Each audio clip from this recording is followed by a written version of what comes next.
그녀는 땅만 보며 걸었다. 18년 동안 언제나 그랬다. 발밑에 돌, 지나가는 사람들의 발, 먼지가 일어나는 흙길. 그녀의 세계는 무릎 아래로 한정되어 있었다. 허리가 굽어 조금도 펴지지 않는 몸으로 살아온 18년은 그녀에게 하늘이 어떤 색인지 잊게 만들었을지도 모른다. 당시 팔레스타인 여성의 평균 수명을 생각하면 18년은 이 생의 절반에 가까운 시간이다. 그 긴 세월 동안 그녀는 물을 깃고 맷돌을 돌리고 음식을 준비하는 일상의 노동을 굽은 몸으로 해냈거나 혹은 그것조차 점점 누군가에게 맡겨야 했을 것이다. 몸이 할 수 없는 것이 늘어날수록 그녀의 사회적 자리도 조금씩 줄어들었을 것이다. 더 깊은 문제가 있었다. 당시 사람들은 오랜 병을 그냥 병으로 보지 않았다. 귀신 들린 것, 죄의 결과, 영적 오염의 증거. 그녀의 굽은 등은 그녀가 감추고 싶었던 어떤 이야기를 공동체 앞에 끊임없이 드러내는 표식이었다. 사람들은 수근거렸을 것이다. 본인의 죄인지 부모의 죄인지 그 수근거림이 그녀에게 들렸을 것이다. 그럼에도 그녀는 회당에 나갔다. 이것이 이 이야기에서 가장 조용하고 가장 강한 사실이다. 굽은 몸으로 걷는 일은 고통스럽다.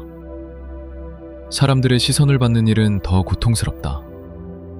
그런데 그녀는 18년이 지난 그날도 해당 문을 열고 들어왔다.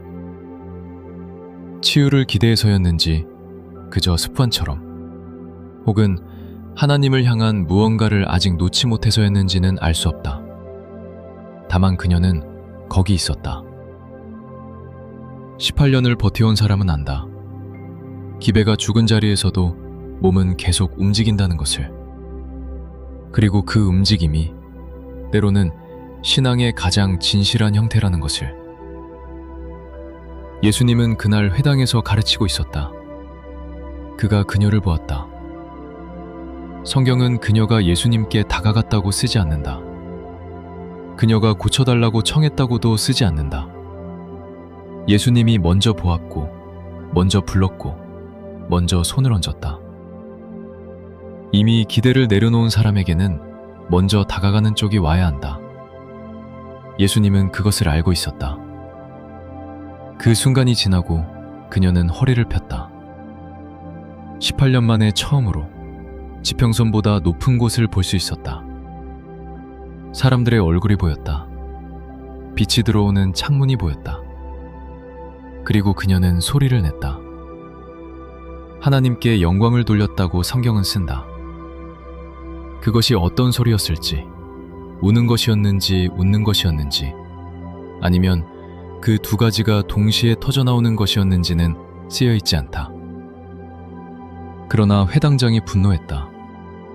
안식일에 일을 했다는 것이다.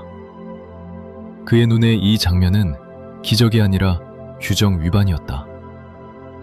그는 군중을 향해 말했다. 일할 날이 엿새나 있으니 그날의 고침을 받으라고.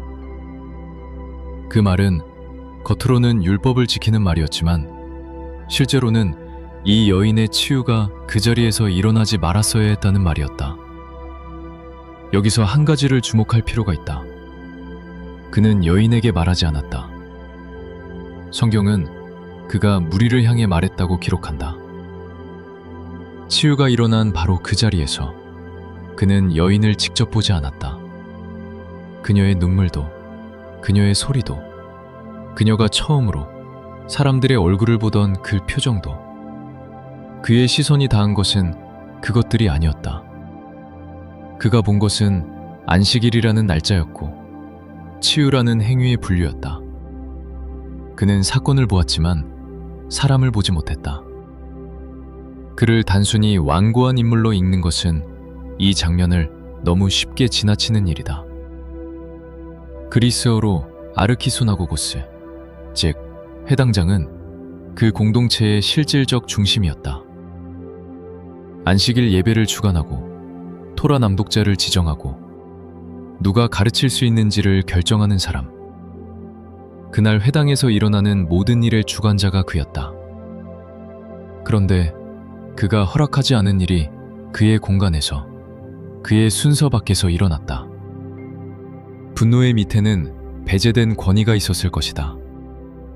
그러나 그것만으로는 설명되지 않는 것이 있다. 그는 18년이라는 시간을 몰랐을 리 없다. 작은 공동체에서 굽은 몸으로 살아온 여인의 사정을 회당의 중심 인물이 전혀 몰랐을 리 없다. 그는 그녀가 거기 있다는 것을 알고 있었을 것이다. 다만 그 존재가 그의 시야에서 어떤 무게를 가졌는지가 문제였다. 그날 그는 기적을 목격했다. 그런데 그 기적이 일어난 사람이 누구인지보다 그것이 어느 요일에 일어났는지가 먼저였다. 그는 규정을 지키려 했고 예수님은 사람을 보았다. 그 둘 사이의 거리가 그날 회당의 진짜 거리였다. 예수님은 대답했다. 너희는 안식일에도 소나 나귀를 외양간에서 풀어 물을 먹이지 않느냐? 그렇다면 아브라함의 딸인 이 여자를, 사탄에게 18년 동안 매인 이 여자를 안식일에 이 매임에서 푸는 것이 마땅하지 않느냐? 이 대답에서 예수님이 쓰신 단어가 있다. 외식하는 자들아. 복수형이다. 해당장 한 사람을 향한 것이 아니라 그 논리에 동조하는 모든 이들을 향한 말이었다.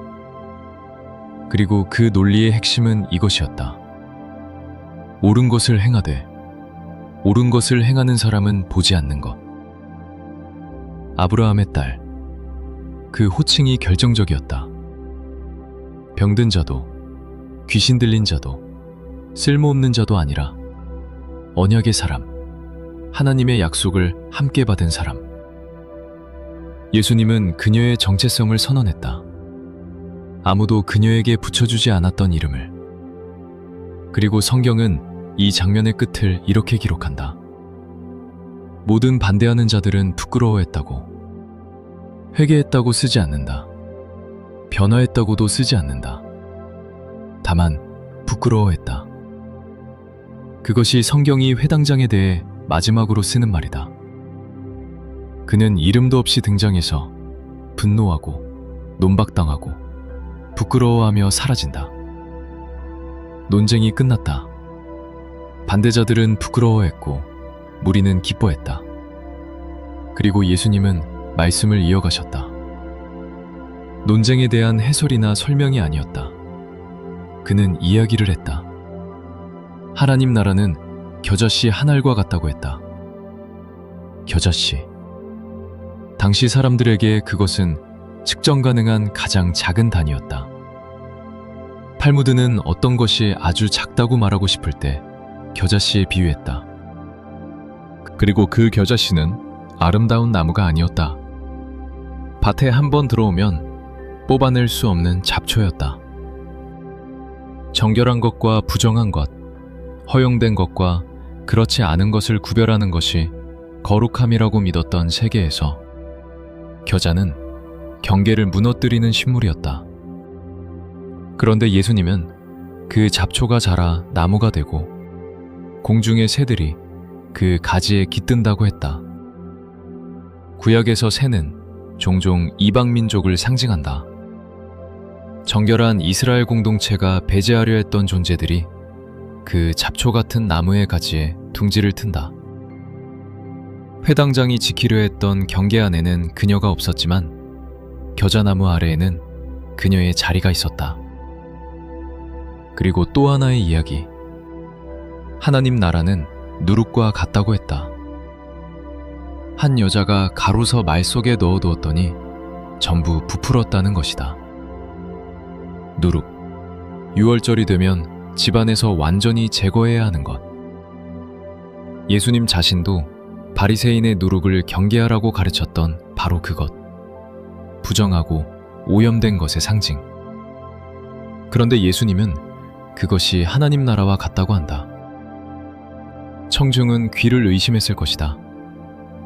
그 부정한 것이 방금 전 회당장이 부정하다고 여긴 여인의 치유가 하나님 나라의 작동 방식이라는 것이다. 누룩은 밀가루 속에서 보이지 않는다. 그러나 반죽 전체를 바꾼다. 18년 동안 아무도 주목하지 않은 그 여인 안에서도 무언가는 조용히 일어나고 있었던 것인지 모른다. 가로서 말. 이 숫자도 그냥 지나치기 어렵다. 아브라함이 새 천사를 맞았을 때 사라에게 부탁한 양이서 말이었다. 기드온이 하나님의 사자를 대접할 때도 같은 양이었다. 하나님이 찾아오는 자리에 쓰이는 양. 그 방배한 반죽 전체를 작은 누룩 한 덩이가 바꾼다. 그리고 그것을 넣은 것은 여자다. 방금 전 치유된 여인처럼 눈에 보이지 않던 사람이 하나님 나라의 이야기 안에서 이야기를 움직이는 손이 된다. 그날 회당에서 일어난 일은 하나의 점이었다. 굽은 여인 하나가 허리를 폈고 몇몇 사람들이 분노하거나 기뻐했다. 그것이 전부인 것처럼 보였다. 그러나 예수님의 두 이야기가 말하듯 겨자씨는 뽑히지 않고 퍼지고 누룩은 보이지 않게 반죽을 바꾼다. 그 작은 점은 그날 이후 수천 년 동안 수많은 사람들에게 읽히고 있다. 땅을 보던 한 여자가 처음으로 하늘을 본 이야기로.